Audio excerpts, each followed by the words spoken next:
I'm 78. These 5 daily habits almost ruined my health. Fix them now. Have you ever felt like your energy is fading faster than it used to? Like the little things, walking to the mailbox, climbing the stairs, even getting dressed, are just a bit more exhausting than they were a few years ago? If that sounds familiar, you're not alone. And here's the thing most people don't realize: after the age of 75, most of that decline doesn't come from aging itself. It comes from small daily habits that slowly chip away at your strength, balance, and overall health, until one day, you feel like your body just isn't keeping up anymore.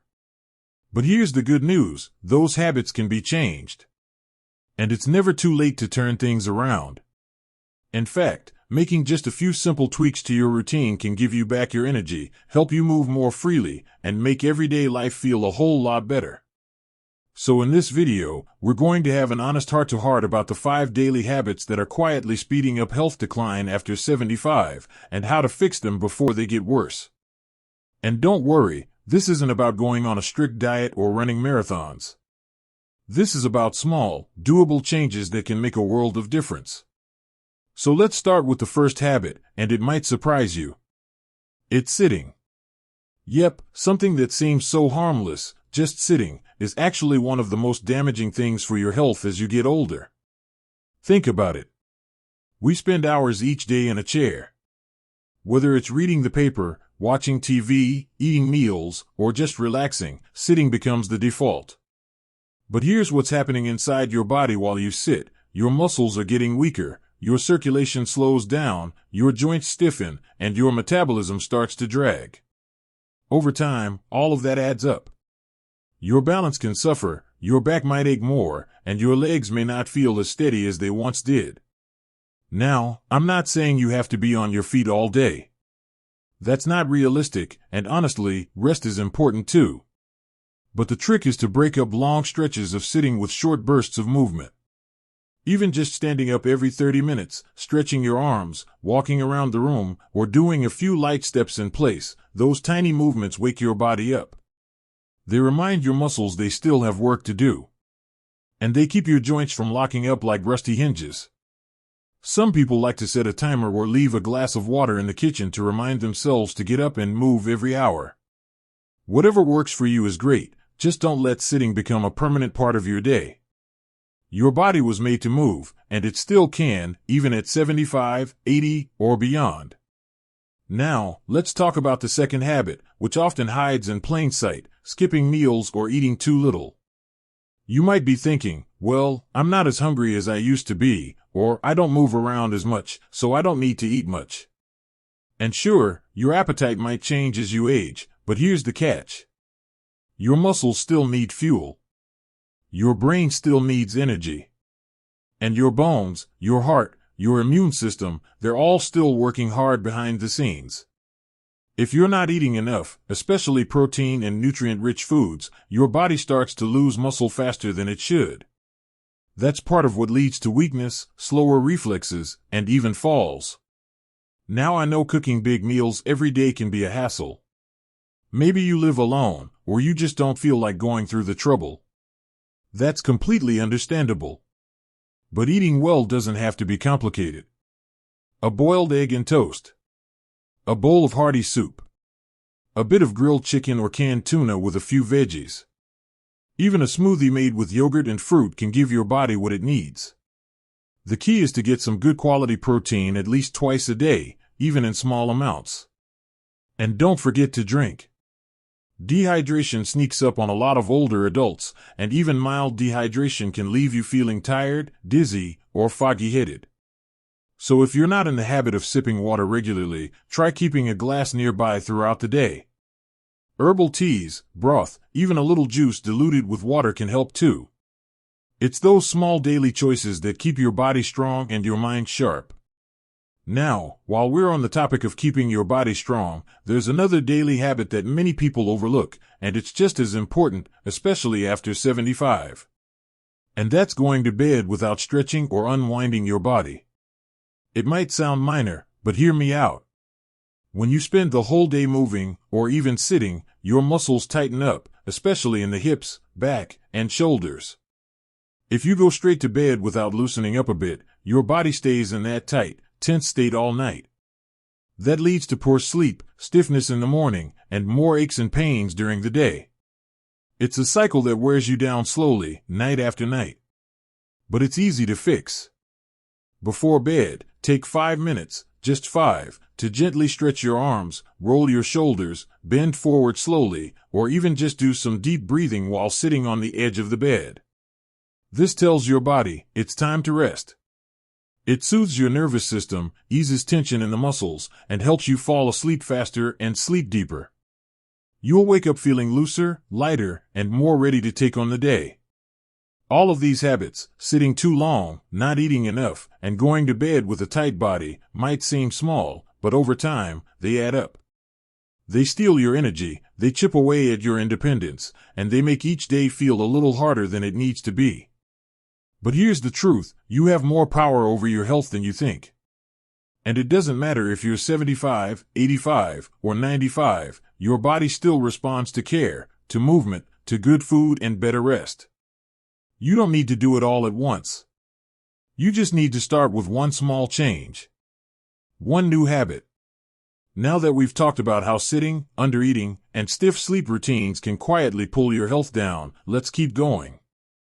Let's keep going, because if you're already starting to think, you know what, I have been sitting more than I should, or maybe I do need to stretch at night, then you're already on the right track.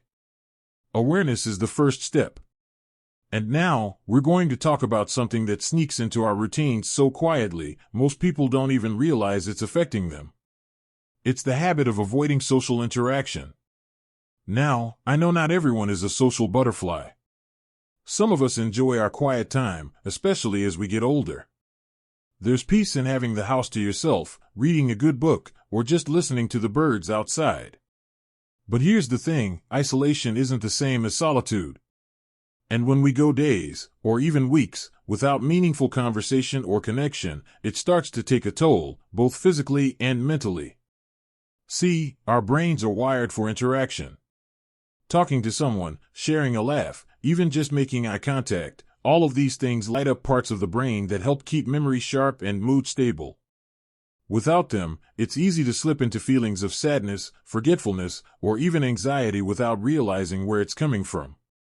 You might be surprised how many health issues, low energy, poor sleep, even slower recovery from illness, can be linked to loneliness. And it's not about having a dozen friends or going out every day. It's about having someone. Maybe it's a neighbor you wave to each morning. A phone call with your grandchild once a week. A walk with someone from your church or community group. Even short conversations matter. And if you're thinking, but I don't have many people around anymore, I hear you. Life changes. People move or pass on, and that circle can get smaller. But that's why it's worth finding little ways to reach out. There are senior centers with programs, local libraries with groups, even virtual meetups these days. You don't need to be tech-savvy to connect, you just need to take one small step toward another person. That one conversation might be just what your heart and mind need to feel alive again. Now let's move into a habit that seems innocent on the surface, but can quietly drain your health day after day, especially after 75. And that's relying too much on convenience over movement. It happens without us even noticing. We get into the habit of doing everything the easy way, ordering groceries instead of walking to the store, using the remote for everything, keeping things within arm's reach to avoid bending or stretching. And look, I get it. We've earned our comfort. But comfort can become a trap. The body is kind of like a machine. When you stop using parts of it, they don't just stay the same, they weaken. Muscles shrink. Joints lose flexibility. Balance becomes shaky. And the more we avoid movement, the more those abilities fade, until one day, we fall or struggle to stand up from a chair and think, how did this happen? The good news? You don't need a gym. You don't even need special equipment. You just need to start doing the small things yourself again. Maybe it's walking to the mailbox instead of asking someone else. Standing on your toes while brushing your teeth. Reaching up to that top shelf instead of waiting for help. These are the little motions that tell your body, hey, we're still in business. One woman I know in her 80s started doing something simple every morning, marching in place during her favorite song on the radio. Just 2 minutes a day. Within a few weeks, she said her knees didn't ache as much, and she felt more steady on her feet. It doesn't take a lot. It just takes consistency. And speaking of consistency, there's one more habit I want to talk to you about today, one that's probably the easiest to fall into without realizing how harmful it can be. It's not listening to your body when it whispers. Most people wait until their body is shouting, when the pain is sharp, when they're too tired to move, when they're already in a crisis. But the body always gives gentle signs first. That little tug in your shoulder when you reach up. That shortness of breath when you climb the stairs. That extra nap you didn't really plan to take. These aren't just random signs of aging. These are your body's way of saying, something needs attention. The problem is, we've been taught to brush it off. I'm just getting older. I'll be fine tomorrow. But here's the truth, the earlier you respond, the easier it is to fix. A little stretch when your back feels tight. A bit of rest when you're feeling off. A call to your doctor when something feels unusual. These small actions help you stay ahead of problems before they grow bigger. Think of it like maintaining a car.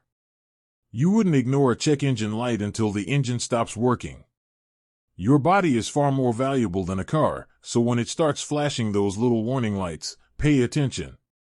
You don't need to panic. You just need to care. So many people wait until things get serious before making changes. But I believe there's power in being proactive, especially now, especially after 75. These daily habits we've been talking about, sitting too long, undereating, skipping movement, avoiding people, ignoring small symptoms, they don't have to run your life. They're just patterns. And patterns can be changed. The amazing thing is how quickly your body can respond when you start treating it with a little more kindness and attention. You'll find you sleep a little better. You stand a little taller. You move a little easier. And most importantly, you feel more like yourself again, not like someone fading into the background, but someone still living, still growing, still capable of joy and strength and new beginnings. Next, we'll talk about the final habit, the one that ties everything together and can truly transform how you feel each day. Let's take a breath here, because if you're still with me, that means something inside you knows it's time for a change. And that spark? That quiet voice that says, I'm not done yet. I still have more life to live. That's powerful. That's where everything begins. Now, there's one more daily habit we need to talk about. This one isn't about food or movement. It's about the way we think. The quiet voice we live with all day, every day. It's the habit of negative self-talk. And let me tell you, this one can be the sneakiest and the most damaging of all. You know what I mean. That little voice that says, I'm too old for this, or what's the point in trying now? Maybe it's, I can't do what I used to, so why bother? These thoughts might seem harmless, even realistic. But over time, they shape the way we see ourselves. And that shapes the choices we make, the energy we feel, and the life we lead. When you start believing you're past your prime, that your best days are behind you, that you're just waiting out the clock, it creates a kind of weight on your shoulders. A heaviness that makes everything feel harder. And that kind of thinking?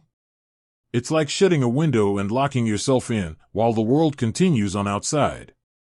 But here's the truth, your body may change, yes.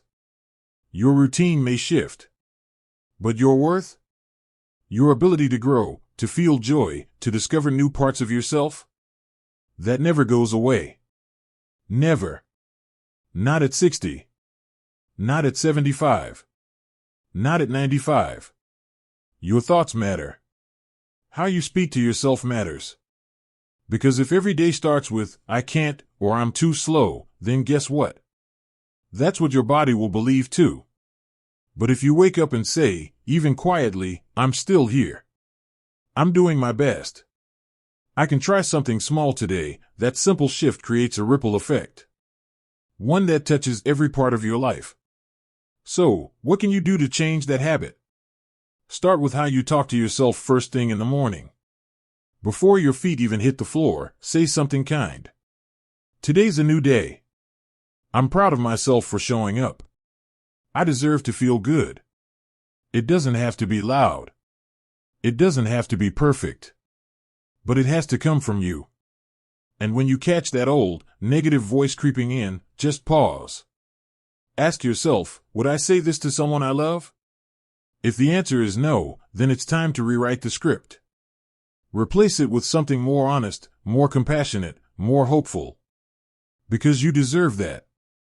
Now, let's bring it all together. Think about the habits we've talked about today. Not moving enough. Not eating enough. Letting your muscles stiffen and your spirit shrink. Skipping real connection. Telling yourself stories that keep you small. These aren't just habits, they're slow leaks in your energy, your confidence, your sense of purpose. But here's what's beautiful, every single one of these can be changed. And you don't have to do it all at once. In fact, it's better if you don't. Just start with one. Maybe tomorrow, you set a reminder to stand up and stretch every hour. Maybe you prepare a simple breakfast with a little protein. Maybe you call someone just to say hello. Maybe, just maybe, you say something kind to yourself before you get out of bed. That's it. That's the start. Because big changes don't come from willpower or overnight miracles. They come from small, quiet decisions repeated over time. That's how strength returns. That's how joy finds its way back in. That's how you build a life that feels good, again. And if no one has told you this in a while, let me be the one to say it. You are not too old. You are not too late. You are not beyond improvement. You are still growing. Still capable. Still important. You deserve to feel strong. You deserve to feel proud of your body. You deserve to enjoy your days, not just get through them. So start today. Choose one habit to shift. Be patient with yourself. Celebrate your progress, no matter how small. And remember, every step you take is a vote for the life you want to live, not just the one you've settled for. If this video gave you something to think about, I'd love to hear from you. Share your thoughts in the comments. What habit are you working on? What change are you ready to make? And if you know someone who might need this message, send it their way. We're all in this together. Don't forget to like this video and subscribe if you want more tips to stay strong, feel better, and live well, no matter your age. This channel is here to support you, encourage you, and remind you that life doesn't end after 75, it just takes on a new rhythm. Here's to living your best life at any age. You've got this. And I'm rooting for you every step of the way.